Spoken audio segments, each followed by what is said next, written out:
Hey everybody, welcome to True Vi, this week's True Vi.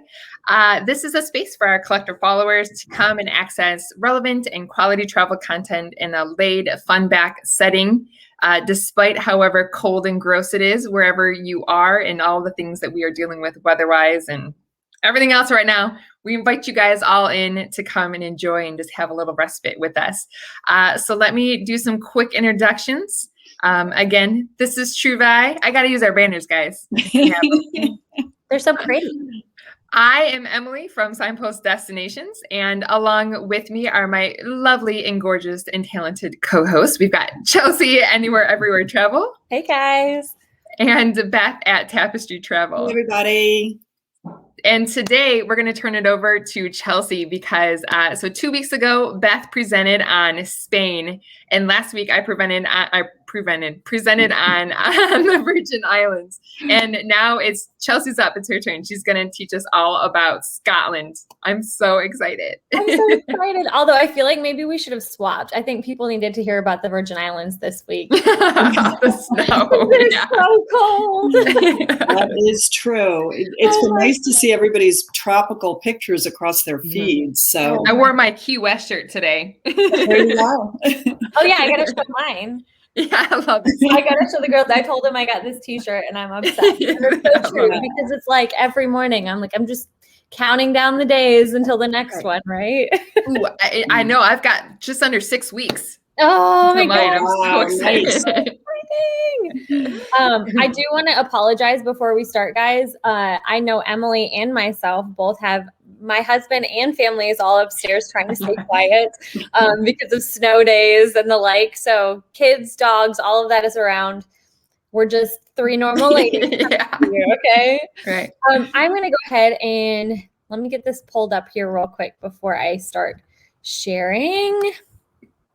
While you're doing that, I'll just share to you guys. If you're watching us live, make sure you guys drop any questions or comments you have down below. And while Chelsea's presenting, I will go ahead and check on those and get those reported. If you guys are catching the replay of this, then also drop them in and one of us will make sure we get back to you as quick as we can. Are you ready? I'll add it to the stream whenever you're ready, Chelsea. 1 second. I'm getting there. I'm not going to be able to see you. I forgot about that. Okay. Okay. Can you guys see me? If you want to switch back, let me know and I will just pull your share off and you can. Perfect. I can just add it when you need. See everything? Everything's good on your end? Yes. It's weird. I'm just going to sit here and look at Scotland and all. What people can see are our three faces in a row and then also your screen. So don't pick my nose or anything. Don't pick your nose. I mean, you can, but everybody's going to see you. It's great because I can sit here and look at these beautiful photos. I had to have this gigantic, beautiful photo of this amazing castle ruins in the Highlands of Scotland to start off. I just really, you guys, Scotland has been a long time love of mine. Partially, I think it started when I got married to my husband. I'm a McClintock now. So I just love history. And I wrote a blog post about it that I'll share as well. But I just really have always been enamored by what has happened in the spaces that we get to explore. And Scotland is incredible. The history that's happened there and the beauty that still exists and that they really embrace and take advantage of there in Scotland. I just think it's unequaled. So this is a beautiful castle ruins, Kilchurn Castle, on one of the lochs in the Highlands. And I just really think that it throws Scotland right in your face from this first slide, right? So about Scotland, it's the most northerly of 4 parts of the United Kingdom. So it actually occupies 1/3 of the island of Great Britain.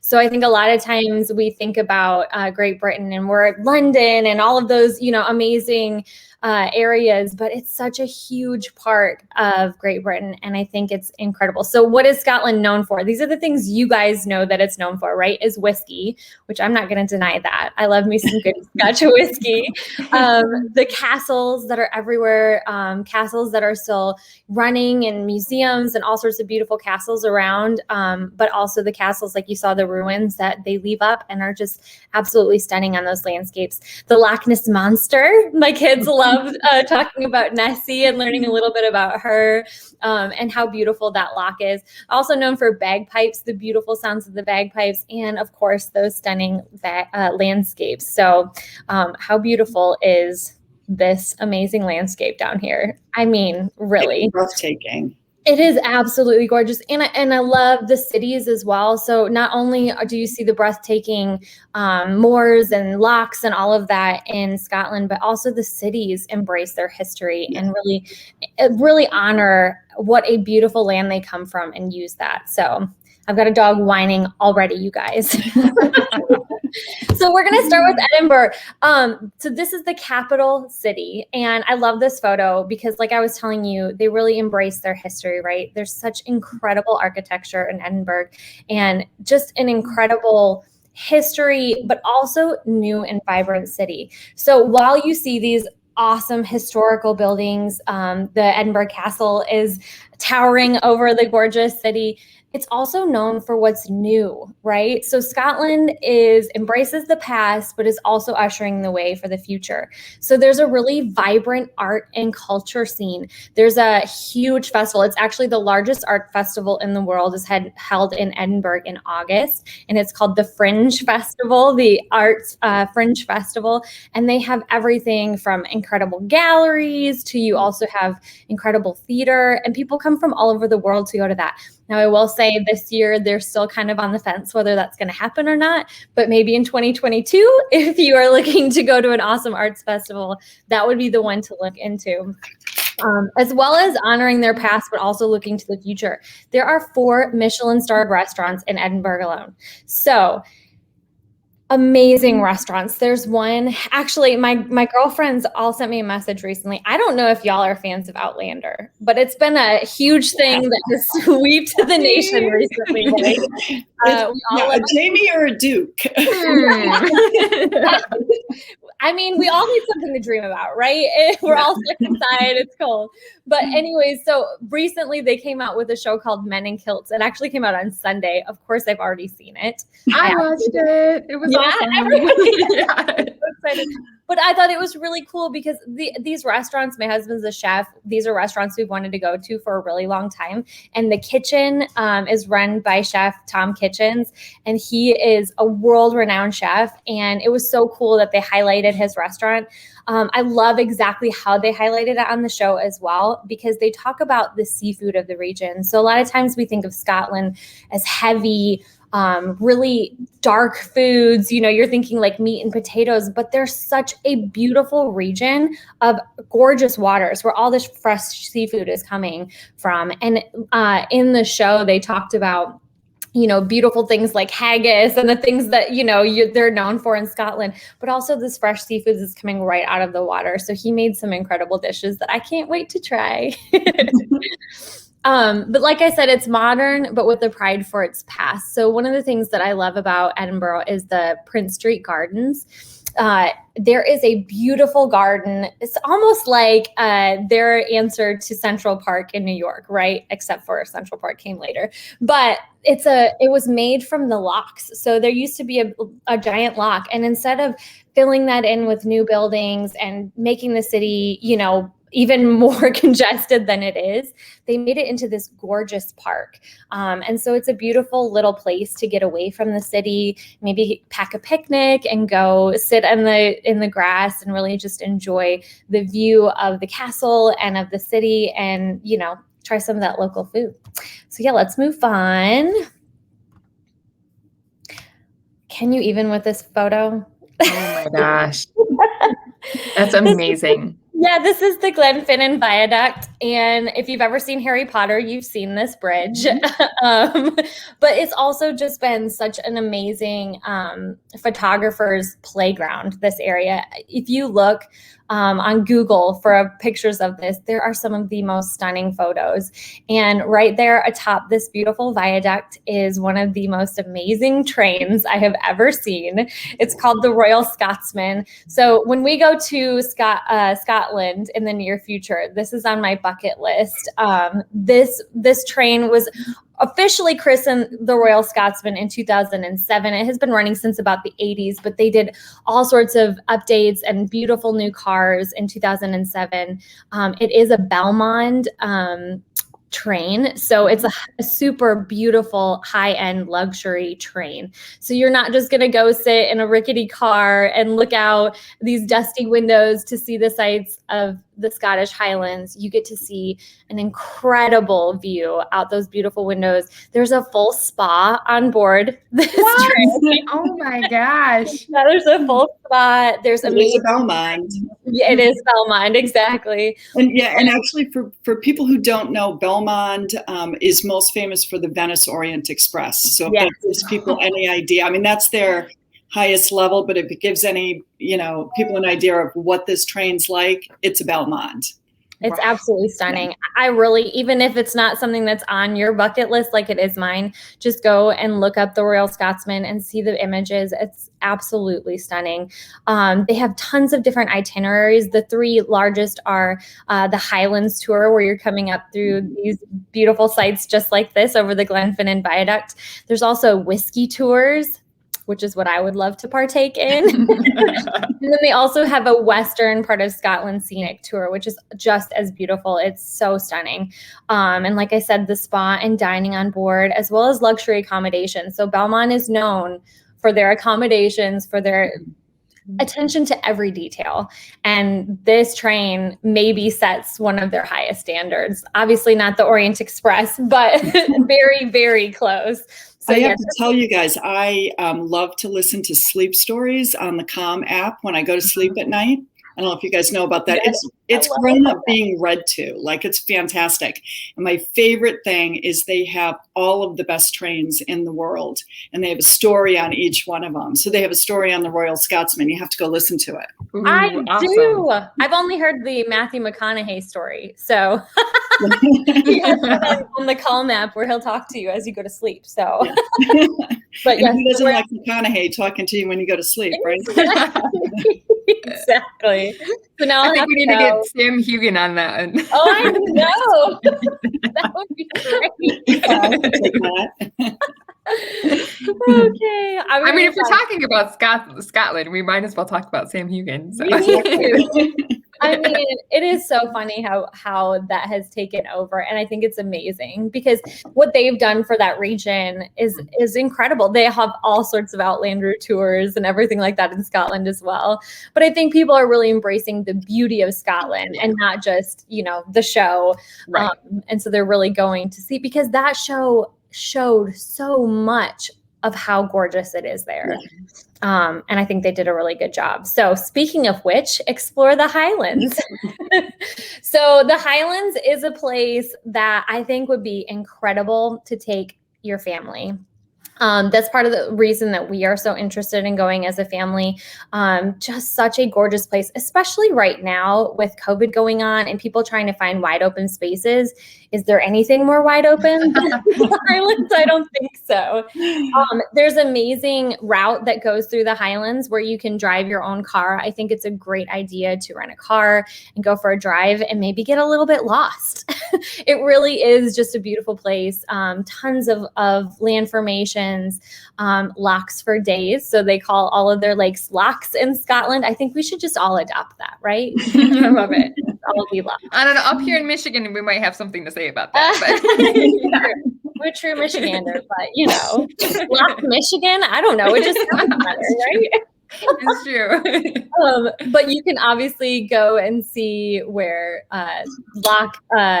Loch Ness, where Nessie is. They have a very adorable little museum for kids. It's very interactive, so they can go and explore that. But the lochs in themselves have all these small villages around them, and I just think it's a great place to go. Find a small village, embrace maybe something off the beaten path, and really just go explore Scotland for what it was and what it is. One of the things that we hope to do is do a genealogy tour. As I said, my husband is Scottish descendant, the McClintocks. I've traced it back to their clan, and their family was off of Loch Lomond. So hopefully one day we'll get to go do that. Hopefully soon. Can it not be too? Yeah. But I just think it's such an incredible area. And I really feel like, did you even go to Scotland if you didn't explore the Highlands? Right. I really feel like you can't miss it. And such a cool area to take your kids and let them just go explore the lochs and the mountains and just these vast green areas where you guys can go for hours and just get lost. So I think it's a beautiful place. It's what I want to dream about when I go to sleep. Well, that's where memories, like that's how you make memories, are those experiences like that. And Scotland just exudes that possibility of being able to just like get lost and make that kind of unforgettable things. It's not always in like the planned super, itineraries, though, lots of those things are cool, but it's just really neat to think about the opportunity to go get lost with your family, right? Yeah, exactly. And I think kids need that, especially after we've all been so locked up inside right now. Mm-hmm. Just a great opportunity to go explore. Mm-hmm. I remember when we were kids, we didn't have, I'm not that old, but I'm dating myself by saying this, okay? But I remember we didn't have all the technology, and we used to just go and be bored for a while. You would go to a park or you would go somewhere and you found the most incredible things to play with and the things to do. And I just think you can just picture your kids in this photo, mm-hmm. running around playing. I think my kids would just have a ball. So I think my daughter would want to ride her bike down that hill. Now that she's learned, right? Yeah. Plus, it's such wide open spaces that mm-hmm. it's a different kind of freedom for kids. A lot of us raise our kids in suburban areas where they're on sidewalks or they're in a playground. It's like they don't have that kind of wide open mm-hmm. spaces that a place like Scotland gives you. Right. And I mean, it looks like a fairy tale. Yeah. Like they're literally playing in fairy tale lands. Yeah. It is. It's absolutely gorgeous. And just to help them develop an appreciation for that and really embrace, a new place.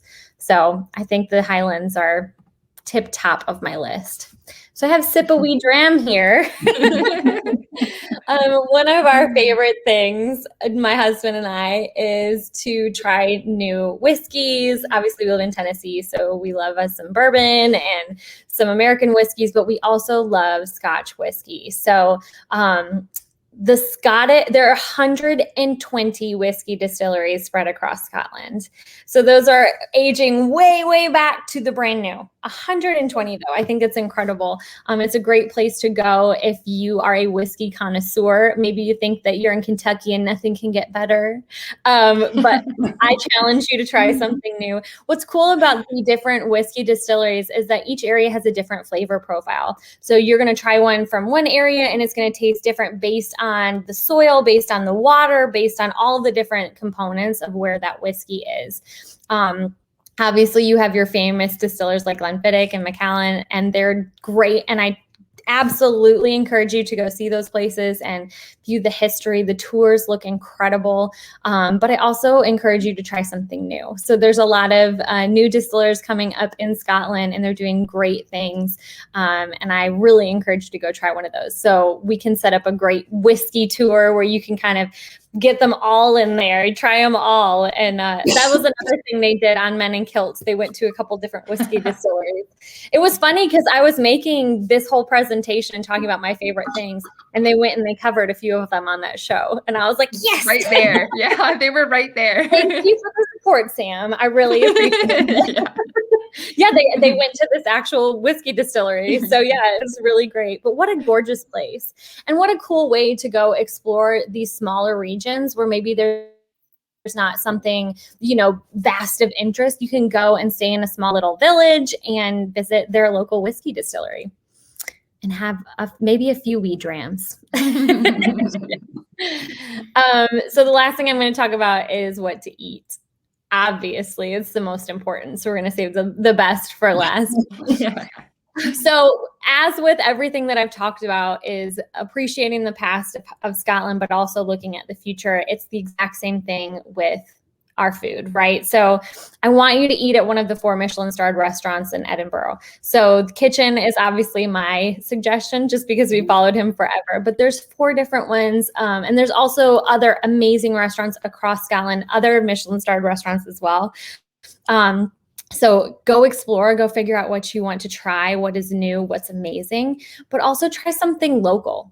One of our biggest things when we travel is we try to ask the locals, whether that be our taxi cab driver or the person working behind the desk at our hotel or whoever. We try to ask somebody who lives there what their favorite thing is to eat. That goes for anywhere you travel. That's here in Nashville for sure, because we get tons of recognition for our food right now, and not all of them are great. All of the magazine articles that are going out and sharing everything that we're doing in Nashville, there's suggestions in there that Josh and I kind of are very confused about, because we have such incredible places that have been here for, generations in some cases.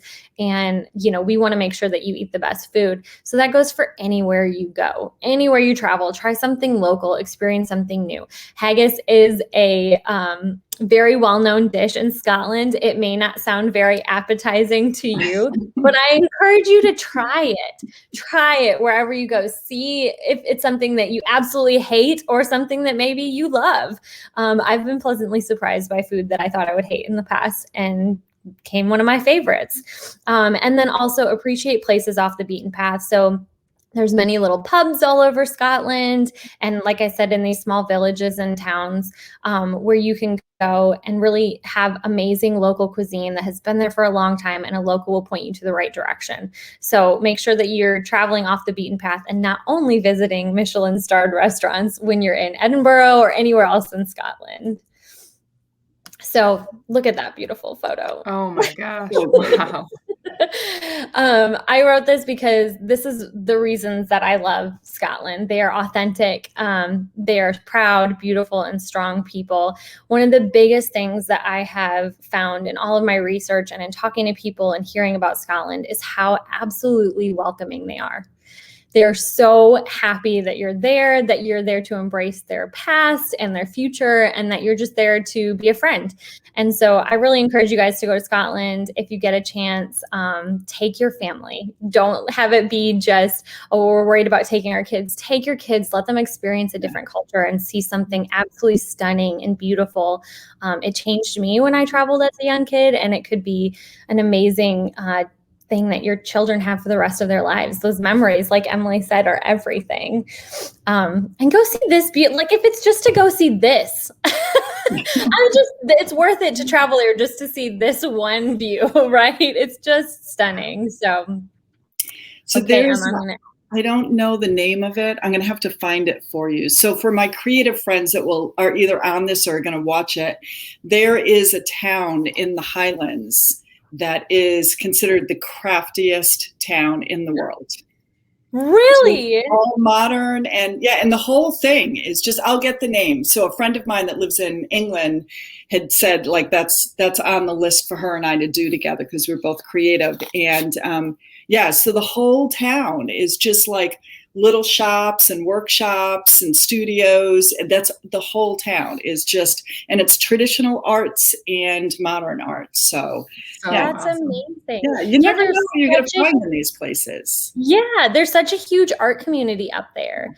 And so many amazing, artists and writers and everything in their past as well. And it's such an incredible place. I think that everybody knows how beautiful Scotland is, but I think it's a little bit underrated. When you're talking about traveling somewhere, it's like, oh, well, we're going to go, like we're talking about going to Paris and, all of those things. Like those are beautiful places. I think they're amazing, but I think it's a little bit underrated for its beauty and really what it has to offer. It has something for everybody. It really does.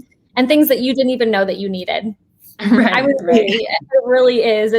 I think looking at the Highlands and just seeing the solitude in such a gorgeous place, where you can go and just really feel small. You can really just go and feel small. And I think that there's something to be said for that, especially after such a hard year that we've had. So, right. So yeah, go to Scotland. I wanted to let you guys know, I'm going to put it in the chat as well. I have a link if you want to go explore Scotland in your own free time as well. And then I also have a blog post about Scotland. So I'll put those in the chat box. But the one Beth knows as well, and I'm sure you've got one for Spain you could probably put up there. But it's Pinterest for travel. So you basically can go and look at Scotland and see all of these different amazing things that are available within the country that you could do. So I'm going to post those in the chat. Oh, I should do that. I'll look one up for Spain, because that part, Galicia, because it's not that well known. So what you can do and what I did and stuff. So I have a few questions for you. Yes. How big is Scotland? Like, is it as big as Texas, or is it? I don't know how big it is. I just know about the things that are inside of it. I don't know. I'm just thinking about if you're gonna drive around, it always helps me to be like, oh, that's as big as New Jersey. Oh, that's as big as South Carolina. You know what I mean? Just so that I can sort of see or think about how big it is. And I do want to make one comment to people that want to go there. They do speak English, but you won't think they do. Yeah. Because you don't understand a word they're saying. Exactly. It's so funny to watch videos of them speaking. And it's interesting, the different accents in different areas. Like in Glasgow, their it's so different than it is in Edinburgh. And then in the Highlands, I think the Highlands are pretty intense when you hear that. And then, so what do you recommend besides that you might get lost for a few days? Like, how many days should you spend in Scotland? Yeah, I think it really depends. I was trying to figure out an answer to this question because I think it really depends on the person who's traveling, right? So my personal opinion is if you're going to Scotland, make it a big trip. So my opinion is I would say 10 to 14 days. So that you can experience the cities, go to Edinburgh, go to Glasgow, and see the Highlands, and really be able to take in the sights and do a whiskey tour and maybe take a train ride, whatever that is. I think that it can, but you can also just do an Edinburgh, week or whatever, however that works for you. I think it really just depends on the person and what they're looking for. But if you're planning on going on that big bucket list Scotland travel, I would say 10 to 14 days to really take in what the country has to offer. And then you think that it's going to be your last time, but I have a feeling you'll book another trip. The other thing too about that length of time, like we've talked about this with some of our other places that we've talked about, like Hawaii and things like that. If you're going to go, you're not going to go for a weekend. Like if you're going to spend all that time flying to get there and planning that trip, you're not going to go for 4 or 5 days. Like you want to go and like make sure that I don't know. I've got like this, I'm sure everybody does, or maybe it's just a travel advisor in me. I like have this like balance, like equation in my head. Like how much time am I spending planning and traveling to like to make this trip, substantial to me. So, well, I absolutely agree. It's also super combinable with other parts of Great Britain. I mean, you can start in London, right, and fly out of Edinburgh. Right. You can do that, and you can even visit lonely little Wales that nobody ever talks about. Except we know because of Ed Sheeran, he made Wales famous. The other question is, what's the best time to go? Oh, yeah. I also think that depends on what you're going for. But I will say this. So coming from the United States, I think a lot of times when we travel, we want to make sure the weather is good. Yeah. It is a little bit cooler in Scotland. You know where you are. All the time, right? It's all the time colder in Scotland, yes. Some of the bigger events that happen in Scotland, like if you were going to the Fringe Festival, are in August. That seems to be kind of an area where they kind of put things around August. So I would say summer to late summer. I would always kind of push maybe a little bit on the outsides. So maybe early summer to maybe even getting into fall, if you can handle the weather being different, just because the crowds are really high during those seasons. But if you're going for a festival or for something in particular, a lot of those are around August, late July, August. But yeah, awesome. I mean, if you can handle the weather, go anytime. We're from Michigan, right, Emily? Like we can handle it, whatever. I can handle it. It's fine. So it says that Scotland is about the same size as Maine. Maybe really? Wow. Yep. So it's not huge. No, but it's not small either. Maine's actually bigger than most people think. Yeah. But it's a lot of not north to Maine. It's not the size of Texas, but yeah. So it's it's just such a beautiful place. And I think that there's so many different areas to it. You know, we talk about all these great European places and they're kind of known for something. Well, Scotland is known for all of these different things. And I think we kind of just let that fly over our heads and we're like, oh, castles or bagpipes or haggis, you know, it's like, no, there's so many different things to see and do there. Hey, can you sleep? Are there accommodations in castles in Scotland like there are in some other places? Absolutely. Yeah. You can sleep in a castle.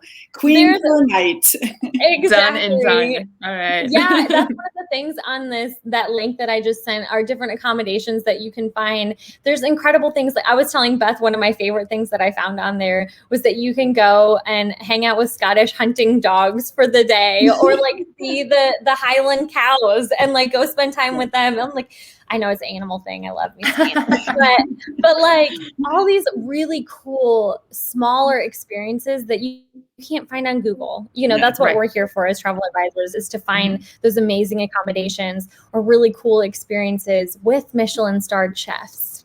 And, you know, exploring castles that you can't normally get into or staying in a castle or something like that. So there's so much for everybody to go in Scotland. It's amazing. You know, that's a really good point. And like, I was thinking about that over the weekend as we kind of like wrap up this little series of the three of us kind of presenting these really great destinations, is that's part of why we are travel advisors and what we want to help people see and experience. Whether you're going to Spain or the Virgin Islands or Scotland or Alaska or wherever it is that you want to go, we want to help give you those experiences where you're immersed in that culture. Like Chelsea, you're saying, you're asking the cab driver, what's the best restaurant on the ground or what's the coolest castle to sleep in overnight?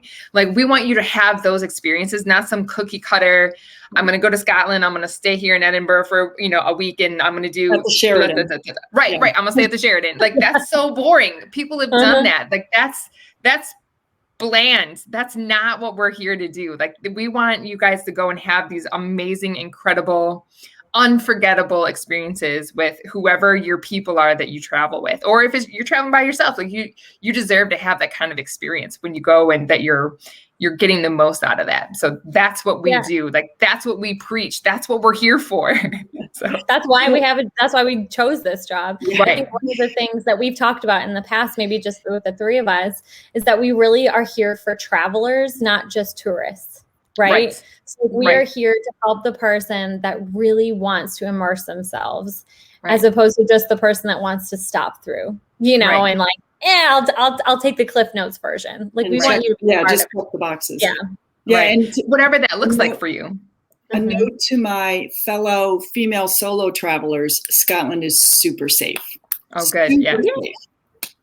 Yeah. It really, and it just seems, like I said, they're so welcoming. Anything that you've seen, everybody who has gone says the same thing, that it's just a place where people are excited for you to walk in the door and to tell you where their favorite restaurant is, even if you can't understand them. There, right? Write it down. Exactly. You know, I kind of want to. I love that. They're proud. They're proud of where they're from, and I think that's amazing. There's not many people who are Scottish that hide that, right? Right. True. Good. Well, I kind of want to know too, like, whether people are watching it live or watching it later. I want people to throw in the comments, like, what did you guys think about what we've shown you, and what other places do you guys want to know about? Like, if you guys are like, I didn't know anything about Scotland. That's so cool. What do you guys know about Australia or whatever? Let us know what that is. And we will happily keep doing this. Like, we want to give you guys these things that are interesting to you. So if you have more places, just tell us, let us know. And we will happily jump on that for you. So maybe not next week, but because we love doing it. We'd much rather dream about travel than talk about requirements for entry, even though we will let people know that. The other thing too, is every single one of the destinations that we did requires a plane trip, but we do domestic too. So southern cities, you know, I know both Chelsea and I love them: Charleston, Savannah, New Orleans, any one of those places. Like, if there's a domestic place, I love San Francisco's like, I love that place. Napa, you know, the coast of Oregon, Sedona. like Mm-hmm. Yeah, exactly. Yeah. So if anybody has some stuff, we know them, and what we don't know, we know people on the ground there that can tell us all the cool things to do. So, and we just, we love talking about travel. Mm-hmm. We do. Right. Like more than that is traveling. That's hilarious. Yeah. Well, thank you guys so much for joining us and listening to my little spiel about Scotland. I know that I literally could go on for hours about it. So thank you for helping me condense it. My only critique it could have used a picture of Sam Hugan over here, but find one of those. Everything can use a picture of Sam. It's true. It's true. Exactly. Good. I know. He's so wonderful. He helped me with my Scotland presentation. Thanks, Sam. Exactly. Here, I'm going to put your other post in here. There's Chelsea's blog post going in the comments for everybody too. I put it in the wrong thing. Sorry, y'all. It's okay. I got you. Technology is not always our friend, but we got it. The three of us can figure things out. We got it. So. We get it. One day we're going to be old hat at it. Right. We just put all of our collective minds together and we cover lots. We make one song. That's hilarious. Well, thank you guys so much. If you have any other questions on Scotland, feel free to reach out to any of us, and we will be happy to reply, even if you're watching the replay. I hope people watch the replay of these. Yeah. What a fun thing to watch. Stats. I think we do. Yeah. Catch it later. Let me throw our emails up. If you guys would prefer emails, here's all of our contact information for you. Beth at Tapestry Travel, Chelsea at Anywhere Everywhere Travel, and me, Emily Oz at Signpost Destinations. So message, Instagram, Facebook, wherever you find us, email. We got you guys. We're here for you. So also stay warm and stay healthy. Also, just to let everybody know, next week we actually do have a guest speaker who will not have a conflict in schedule. We have a great guy, Jay Johnson, who has spent most of his life in the industry and is just, very not only just dug in deep and tied in, but he's just a wonderful human being and everybody loves him. And it's hard to walk anywhere with him in a travel setting because everybody knows him. So he knows what's going on. We're just going to talk travel with him and what he sees happening and share some good stories from his own travels. So I'm so excited. But that is going to be a change for his schedule. So that is going to go back to the Monday, 12:30 p.m. Eastern time slot. Right. Mm-hmm. Yeah. Yeah. So Jay, he's a hoot. So come join us. And honestly, if anybody has questions now, drop them in and we will make sure we get them to Jay, or next week, drop them in live, whatever you want. Like we're here for you. And I'm sure Jay would be more than happy to answer people's questions about travel industry. So because I tell you, he'll probably shoot me when I say this, but he really does know what's going on. Like you ask him what's going on Regent cruises and what's going on African safaris, he's going to have an answer for you. And, he's really tied in and just a super nice guy. So we're excited to have him. And so come join us. Yeah. Awesome. All right, guys. We'll see you guys next week. Bye. Everybody.